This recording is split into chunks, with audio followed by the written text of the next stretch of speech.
Hello good morning every one. Last ക്ലാസ്സിൽ നമ്മൾ പെർക്വിസിറ്റ്സ് അതേപോലെ ടാക്സ് ഫ്രീ പെർക്വിസിറ്റ്സ് എന്താണെന്നുള്ളതാണ് ഡിസ്കസ് ചെയ്തിട്ടുള്ളത്.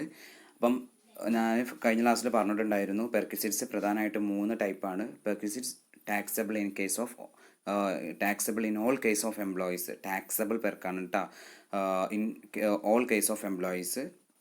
രണ്ടാമത്തേത് perquisite taxable in the case of specified employees, മാറരുത്, രണ്ടാണ്. ഒന്ന് ഇൻ ഓൾ കേസ് ഓഫ് എംപ്ലോയീസും രണ്ടാമത്തേത് സ്പെസിഫൈഡ് എംപ്ലോയീസ് ആണ്. മൂന്നാമത്തെ ടാക്സ് ഫ്രീ പെർക്വിസിറ്റ്സ്, അതായത് ടാക്സ് കൊടുക്കണ്ട. ഫസ്റ്റത്തെ രണ്ടെണ്ണത്തിൽ ടാക്സ് ഒരു പരിധി വരെ കൊടുക്കണം. നമ്മൾ HRA ഒക്കെ ചെയ്ത പോലെ തന്നെ ലീസ്റ്റ് എമൗണ്ട് അതേപോലെ നോക്കിയിട്ട് നമ്മളൊരു പരിധി വരെ കാൽക്കുലേഷനും കാര്യങ്ങളൊക്കെ ഉണ്ട് ഫസ്റ്റത്തെ രണ്ടെണ്ണത്തിൽ. അപ്പം മൂന്നാമത്തെ ടാക്സ് ഫ്രീ എന്ന് പറഞ്ഞാൽ ടാക്സ് ഫ്രീ ആണ്, അത് ടാക്സ് ഇല്ല, ടാക്സ് ഫ്രീ പെർക്കാണ്. ഓക്കെ, അപ്പം നമുക്ക് ഈ രണ്ടെണ്ണമാണ് ഡിസ്കസ് ചെയ്യാനുള്ളത്. അതിലൊരുപാട് ക്ലാസിഫിക്കേഷൻസ് വരും, അതുകൊണ്ട് ഒരിക്കലും കൺഫ്യൂസ്ഡ് ആയി പോകരുത്, കാരണം ഒരുപാട് ക്ലാസിഫിക്കേഷൻ ഇതിനകത്ത് വരുന്നുണ്ട്. ഓക്കെ, ഫസ്റ്റ് വേണം നമുക്ക് ഡിസ്കസ് ചെയ്യാം perquisites taxable in all case of employees. അതിൽ പ്രധാനമായിട്ടും വാല്യൂ ഓഫ് റെൻറ്റ് ഫ്രീ അക്കോമഡേഷനും അതേപോലെ അതർ ടാക്സബിൾ പെർക്വിസിറ്റ്സ് ആണുള്ളത്. ഏതൊക്കെയാണ്? വാല്യൂ ഓഫ് റെൻറ്റ് ഫ്രീ അക്കോമഡേഷനും അതർ ടാക്സബിൾ പെർക്വിസിറ്റ്സും. ഓക്കെ, അപ്പം വാല്യൂ ഓഫ് റെൻറ്റ് ഫ്രീ അക്കോമഡേഷനിൽ കുറച്ച് കാര്യങ്ങളുണ്ട്. വാല്യൂ ഓഫ്, അപ്പം നമ്മൾ പറഞ്ഞത് എന്താണ്? Perquisites taxable in all case of employees ആണ്. Perquisites taxable in all case of employees, അതിൽ വാല്യൂ ഓഫ് റെൻറ്റ് ഫ്രീ അക്കോമഡേഷനും അതർ ടാക്സബിൾ പെർക്കും. അതിനകത്ത് വാല്യൂ ഓഫ് റെൻറ്റ് ഫ്രീ അക്കോമഡേഷനകത്ത് വീണ്ടും ക്ലാസിഫിക്കേഷൻ വരുന്നുണ്ട്. Unfurnished rent free accommodation, value of furnished accommodation, taxability for hotel accommodation. 3 കാറ്റഗറിയാണ് ഇതിനകത്തുള്ളത്. എന്തൊക്കെയാണ്? ഫസ്റ്റത്തത് unfurnished rent free accommodation. Unfurnished, furnish ചെയ്തിട്ടില്ല. ഓക്കെ, ഒരു ഫർണിഷും ചെയ്യാത്ത അൺഫർണിഷ്ഡ് ആണ്. രണ്ടാമത്തെ value of furnished accommodation, furnish ചെയ്തിട്ടുള്ളത്. മൂന്നാമത്തത് ഹോട്ടൽ അക്കോമഡേഷൻ. ഓക്കെ, അപ്പോൾ നമുക്ക് ഓരോന്നും നമുക്ക് ഡിസ്കസ് ചെയ്യാം.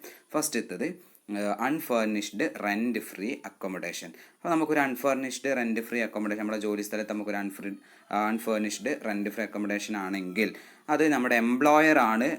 ഇതിനകത്ത് വീണ്ടും 2 ക്ലാസിഫിക്കേഷൻ ഉണ്ട്. പ്രൊവൈഡഡ് ബൈ ദി എംപ്ലോയറും അതേപോലെ ഹൗസ് ടേക്കൺ ഓൺ റെൻറ്റ്, നമ്മൾ സ്വന്തമായിട്ട് വാടകയ്ക്ക് എടുക്കുക, നമ്മൾ വാടകയ്ക്ക് എടുക്കുന്നതും, സ്വന്തമായിട്ടല്ല വാടകയ്ക്ക് എടുക്കുന്നതും, പിന്നെ എംപ്ലോയർ തരുന്നതും. ഓക്കെ, അങ്ങനെ 2 കാറ്റഗറി ഉണ്ട് ഇതിൽ അൺഫർണിഷ്ഡ് റെൻറ്റ് ഫ്രീ അക്കോമഡേഷനിൽ. ഓക്കെ, അതിൽ first one provided by the employer ആണ് നമുക്ക് വീട് പ്രൊവൈഡ് ചെയ്ത് തരുന്നത് എങ്കിൽ, ഇതൊക്കെ നമ്മളിപ്പോൾ ജോലി സ്ഥലത്ത് പോയി കഴിഞ്ഞാൽ നമുക്ക് താമസവുമായി ബന്ധപ്പെട്ടിട്ടുള്ള കാര്യങ്ങളാണ് അല്ലേ. അപ്പോൾ നമുക്ക് എംപ്ലോയർ ആണ്, ഇപ്പോൾ എന്താ പറഞ്ഞത്, അൺഫർണിഷ്ഡ് റെൻറ്റ് ഫ്രീ അക്കോമഡേഷൻ ആണ് റെൻറ്റ് ഫ്രീ അൺഫർണിഷ്ഡ് അക്കോമഡേഷൻ. അതിൽ എംപ്ലോയർ പ്രൊവൈഡ് ചെയ്യുന്ന കേസാണെങ്കിൽ എംപ്ലോയീസിന് എംപ്ലോയറാണ് പ്രൊവൈഡ് ചെയ്യുന്നതെങ്കിൽ എംപ്ലോയീസിന് 2 തരം എംപ്ലോയീസ് ഉണ്ട്. ഒന്ന് ഗവൺമെൻറ് എംപ്ലോയും നോൺ ഗവൺമെൻറ് എംപ്ലോയും. ഗവൺമെൻറ് എംപ്ലോയിൻ്റെതാണെങ്കിൽ licence fee as determined by the government. അതിൻ്റെ ഫീസ് ആരാ ഡിറ്റർമിൻ ചെയ്യുന്നത്? ഗവൺമെൻറ് ആണ് ഡിറ്റർമിൻ ചെയ്യുന്നത്. Okay, reduced by the rent actually paid by the employee കൊടുത്ത റെൻറ്റ് കാര്യങ്ങൾ ഒക്കെ അതിന് ഡിഡക്ഷനും ഒക്കെ റെഡ്യൂസ് ചെയ്തിട്ട് ആ ലൈസൻസ് ഫീ എന്നാണിത്. സർക്കാർ ഡിറ്റർമിൻ ചെയ്യുന്ന ലൈസൻസ് ഫീയുമായി ബന്ധപ്പെട്ടുള്ളതാണ് ഇവിടെ ഒരു ഗവൺമെൻറ് എംപ്ലോയിൻ്റെ അൺഫർണിഷ്ഡ് റെൻറ്റ് ഫ്രീ അക്കോമഡേഷൻ്റെ കാൽക്കുലേഷൻ വരിക. ഓക്കെ, അതായത് ലൈസൻസ് ഫീ, അല്ലേ പ്രധാനമായിട്ട് ലൈസൻസ് ഫീ ആണ്, അത് ഡിറ്റർമിൻ ചെയ്യുന്നത് ഗവൺമെൻറ് ആണ്. അതിൽ നിന്ന് ഇദ്ദേഹം കൊടുത്ത എമൗണ്ട് എന്ത് ചെയ്യുക? റെഡ്യൂസ് ചെയ്യുക. ഓക്കെ, അങ്ങനെയാണ് ഗവൺമെൻറ് എംപ്ലോയിൻ്റെ ടാക്സ് നമ്മൾ വേണോ വേണ്ടയോ എന്നുള്ളത് നോക്കുക. രണ്ടാമത്തെ നോൺ ഗവൺമെൻറ് എംപ്ലോയി ആണ്. അതിൽ ഹൗസ് ഓൺഡ് ബൈ എംപ്ലോയർ തരുന്നതാണെങ്കിൽ, അതല്ല പറഞ്ഞത്, എംപ്ലോയർ തരുന്നതാണെങ്കിൽ government employee, non government employee.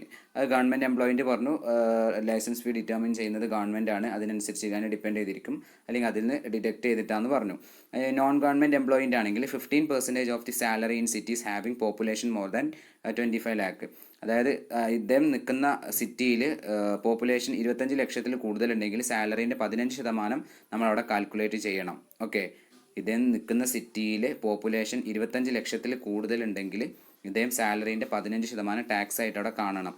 രണ്ടാമത്തത് 10% of the salary in cities population between 10 lakh to 25 lakh. 10നും 25 ലക്ഷത്തിനും ഇടയിലാണ് പോപ്പുലേഷൻ എങ്കിൽ സാലറീൻ്റെ 10% അവിടെ കാണണം.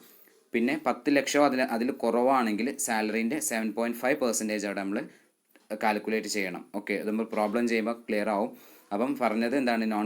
ഗവൺമെൻറ് എംപ്ലോയി ആണെങ്കിൽ നമ്മൾ ആ ഭാഗം നോക്കണ്ട. നോൺ ഗവൺമെൻറ് എംപ്ലോയിൻ്റെയിലാണ് മാത്രം കാൽക്കുലേഷൻ വരുന്നത്, ടാക്സ് കാണുന്നത്.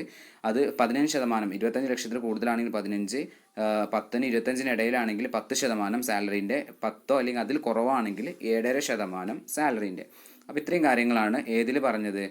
Unfurnished rent free accommodation provided by the employer provide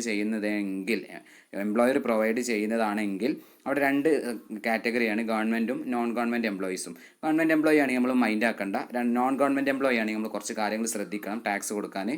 25 ലക്ഷത്തിൽ കൂടുതലുണ്ടെങ്കിൽ സാലറിൻ്റെ 15%, എന്നാൽ 10-25 ഇടയിലാണെങ്കിൽ 10%, പിന്നെ 10 ലക്ഷം അതിൽ കുറവാണെങ്കിൽ 7.5% നമ്മൾ സാലറീൻ്റെ നമ്മളെ ടാക്സ് എത്ര, നമ്മൾ ടാക്സ് ലയബിലിറ്റി എത്ര ഉണ്ട് എന്നുള്ളത് അറിയണമെങ്കിൽ നമ്മൾ കാൽക്കുലേഷൻ്റെ ആ ഒരു മെത്തേഡ് അല്ലെങ്കിൽ ആ ഒരു സ്ട്രക്ചർ എങ്ങനെയാണ്. ഓക്കെ, അപ്പോൾ നമ്മളിപ്പോൾ എന്താ പറഞ്ഞത്, അൺഫർണിഷ്ഡ് റെൻറ്റ് ഫ്രീ അക്കോമഡേഷൻ ആണ്, അത് പ്രൊവൈഡഡ് ബൈ ദി എംപ്ലോയറിൻ്റെ കേസാണ് പറഞ്ഞത്. ഇനിയുള്ളത് ഹൗസ് ടേക്കൺ ഓൺ റെൻറ്റ്.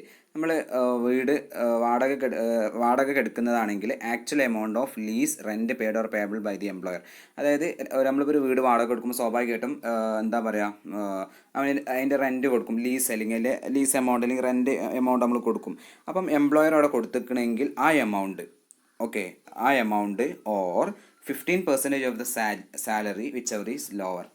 അപ്പം നമ്മൾ എംപ്ലോയർ ഒരു 10,000 രൂപ അവിടെ റെൻ്റായിട്ട് കൊടുത്തു, എൻ്റെ സാലറീൻ്റെ 15% കാണാം. ഇതിലേതാണ് ചെറുത്, ആ ചെറുത് അവിടെ എന്താണ്, ആ ചെറുതാണ് നമ്മളവിടെ കൺസിഡർ ചെയ്യേണ്ടത്. ഓക്കെ, മനസ്സിലായോ? അപ്പം റെൻറ്റിനെടുത്ത വീടാണെങ്കിൽ നമ്മുടെ എംപ്ലോയർ കൊടുക്കുന്ന റെൻറ്റ് അല്ലെങ്കിൽ എന്താണ് എംപ്ലോയീൻ്റെ സാലറീൻ്റെ 15%, ഇത് രണ്ടും കൂടി കമ്പയർ ചെയ്യുക. ഇതിൽ ഏതാണ് ചെറുത്, ആ ചെറിയ എമൗണ്ടാണ് നമ്മളവിടെ കാണിക്കേണ്ടത്, ടാക്സബിൾ എമൗണ്ടായിട്ട് കാണിക്കേണ്ടത്.